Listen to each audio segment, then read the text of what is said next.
Halo, perkenalkan nama saya Muhammad Salman Nabid.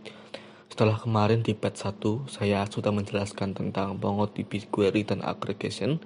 Kali ini di batch 2, saya akan menjelaskan tentang logging di Node.js. Kebanyakan orang ketika melakukan logging pasti menggunakan konsol. Lalu, apa itu konsol? Konsol adalah fungsi dari JavaScript yang hasilnya tidak akan ditampilkan di layar browser, tetapi ditampilkan pada tab konsol. Biasanya, ketika kita memulai development di JavaScript, hal yang mungkin pertama kali kalian lakukan adalah melakukan logging ke konsol. Dan kalian, ketika googling, pasti akan menemukan ratusan blog yang materinya pasti akan mengarah ke konsol. Konsol. Setelah mendengar kata konsol, pasti kita akan teringat dengan konsol log. Tapi tahukah kalian bahwa kalau sebenarnya ada banyak sekali kelas konsol? Pada video saat ini saya buat, terdapat 22 kelas konsol, dan saya ingin membahas sedikit tentang 4 kelas konsol yang sering saya gunakan, yaitu log, error, info, dan table. Yang pertama adalah konsol log. Cara menggunakannya simpel seperti contoh berikut. Simpel bukan? Sederhananya, tab konsol akan menampilkan output standar yang dikirim dari konsol log. Yang kedua adalah konsol error. Ya, dari contoh tersebut, ketika kita mengirimkan sebuah data error ke konsol error dan nantinya pada tab konsol akan mendeteksi data tersebut sebagai error atau warning. Terus yang ketiga adalah konsol info. Hampir sama seperti konsol log, konsol info juga mengeluarkan sebuah output standar atau standar output. Tetapi nanti aplikasinya akan mendeteksi konsol info sebagai sebuah info, bukan sebagai sebuah output biasa. Terus yang terakhir adalah konsol table. Konsol table merupakan konsol yang sering saya gunakan dan saya anggap sangat bermanfaat. Karena jika kita ingin menampilkan banyak data dari sebuah array dengan konsol, pasti kita akan merasa resah karena tampilannya bikin bingung. Jadi, dengan adanya konsol table, kita bisa membuat sebuah table dari array yang kita punya. Contohnya seperti berikut.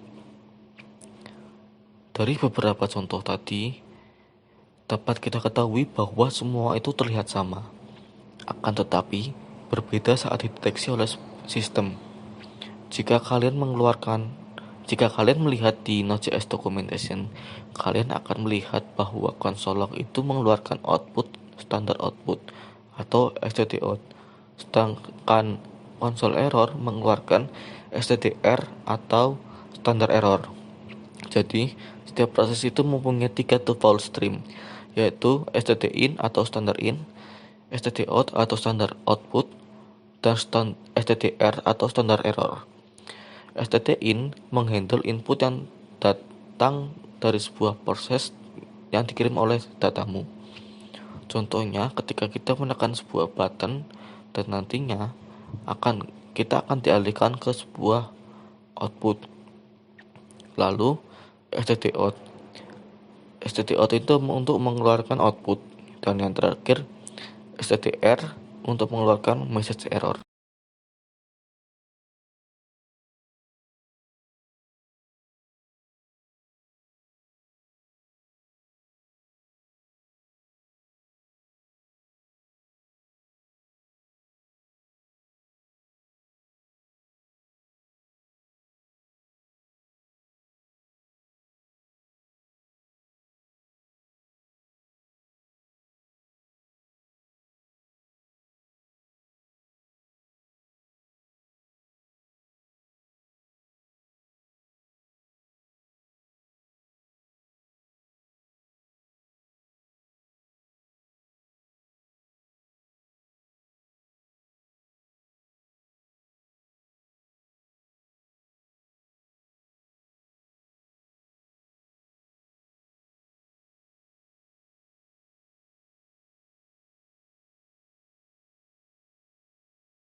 Lalu, setelah kita mempelajari beberapa kelas konsol, saya ingin membuat sebuah offline logging konsol.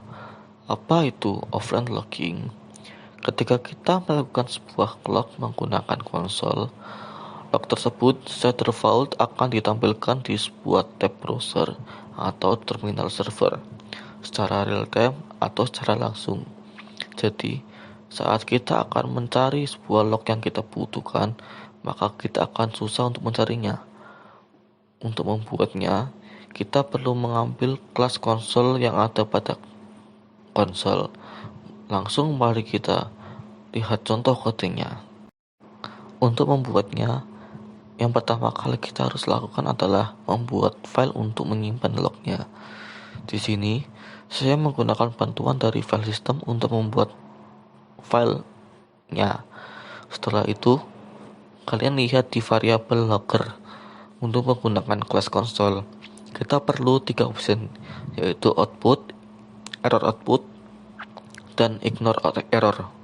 Tetapi, kita juga bisa hanya menggunakan satu atau dua option, yaitu output atau error output.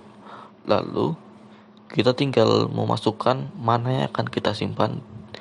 Kalau file logger.log untuk output standar, dan logger.error untuk error outputnya. Lalu, kita cek apakah logger tersebut benar-benar berjalan atau tidak.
Nah, setelah kita menguasai logging dengan konsol, kali ini saya akan membahas logging menggunakan library logging.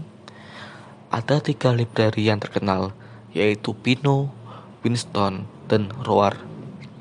Yang paling terkenal dari 3 library tersebut adalah Winston. Akan tetapi, pada materi ini saya ingin membahas Pinot, bukan Winston. Kenapa? Karena Pinot lebih cepat, lebih up to date, dan pastinya ekosistemnya lebih bagus daripada Winston. Sebelum memulai, harap kalian untuk menginstal dependensinya, yaitu Pinot, Express Pinot Logger, dan Pinot Pretty. Untuk apa dependensi tersebut, mari kita pelajari lebih lanjut. Di sini, saya membuat sebuah contoh servernya. Untuk servernya, saya menggunakan Express. Nah, mari kita bahas kode tersebut. Yang pertama, pastinya saya menginisialisasi Pinot dan Express Pinot Logger. Di sini, saya menggunakan Pinot untuk mengatur debug levelnya. Debug levelnya bisa info, error, atau lain-lain. Sedangkan Express Pinot Logger saya digunakan untuk not expressnya. Dan ketika kita menjalankan server tersebut, akan muncul sebuah log yang isinya log level, time, PID, hostname, dan tentunya message-nya. Lalu, apa yang terjadi kalau kita mengakses rootnya? Pinot akan mengeluarkan sebuah log yang isinya level, PID, hostname, dan request dari akses rootnya. Di requestnya tersebut terdapat ID dari pengakses, metodenya, URL-nya, user agent-nya, dan masih banyak yang lainnya.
Lalu, jika kalian merasa kurang nyaman tentang outputnya, kalian bisa menggunakan Pinterest, sehingga outputnya akan menjadi lebih cantik sih, dan kita merasa lebih enak untuk melihat outputnya tersebut. Outputnya sendiri masih sama, tetapi tampilannya hanya yang lebih dipercantik saja.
Terima kasih atas perhatiannya. Semoga pada materi blogging pada Node.js kali ini kita bisa mendapatkan ilmu dan info agar kita bisa melakukan yang lebih baik di esok hari. Wassalamualaikum warahmatullahi wabarakatuh.